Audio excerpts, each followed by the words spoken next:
Greetings, my friends, and welcome to Translucent Cane over Painted Wood. You know, these wooden beads have been endlessly fun for me. And we did the ones last time with some cane. It was this pink cane. And you see how different the cane looks over just clear, and how much warmth you pick up just from the color of the wood beads when they're left natural. So I think that's a good option, but I was really curious about what it was going to be like to paint these beads different colors and get different effects. So we talked a little bit about the white last time. I didn't show you how I painted him though, so I thought I would this time. That's apple barrel white. All the paints work pretty well. Once in a while I'll run into one that's a little on the thin side, so I use two coats. But the main thing is to use a nice soft brush like these. These are my Goldilocks brushes from tinypandora.com. And they wash up really nicely because they're synthetic bristles that are as soft as natural bristles.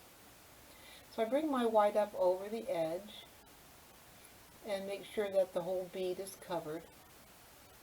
And as I was doing these white ones, and I'll show you the project I made with them in a minute, but anyway, as I was doing the white, I was becoming really curious about different colors. So I busted out a few different kinds, and I did these. I thought, oh, well, this is fun. This is super fun. Be sure you let your paint dry, though. If you don't have completely dried paint on these, they will plaque. And I don't know if you've worked with translucent, but it's prone to plaquing. Makes little blistery marks. They're not raised or anything.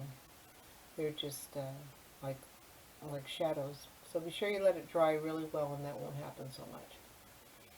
Anyway, you see that slice is close to the size of my template. And the reason it doesn't have to be exactly the size is because I'm going to really thin it out. And that's how I got the different colors to show through in such a nice way. So I thinned it out, and I put some Bacon Bond on that bead there. I didn't show you that part because I showed you last time in the other video.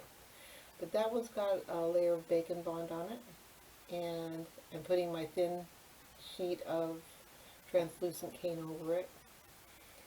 And because it's so thin and it's warm in my hands, I have a little excess at the top, and I'm just going to trim that off rather than trying to tuck it in. And you'll have a lot better adhesion that way, a lot fewer bubbles. So take a few times and do that. Whatever's wrong with the bead, you want to look into it now, especially if there's something down inside, because you don't want something to bake in there, and it turns into a problem. And that one's ready to go. And all I got to do is bake it. I do use a little foil tint. I put a piece of foil over everything. And that keeps the translucence from darkening. And the necklace turned out like this. And I had a really neat time making those. Now here's the cane I used on the next one. It's called Translucent Caning Made Easy. But I'm going to give you a link at the bottom. And I made some of that same translucent lacy cane to put over all these different colors. Because once I'd done the white and the natural, I just had to see everything. So there's some turquoise, and then I did a purple, and then interestingly that one there is black, but it came out like navy. So I thought that's good to know. And then here's an orange one. We just mixed up a little orange, and you know, look at the difference without the deep shine. You don't get the glassiness like you do with that one. So you do need to put deep shine or some other good gloss on them, and I hope you do. I hope you like it, and I will see you next time. Bye-bye.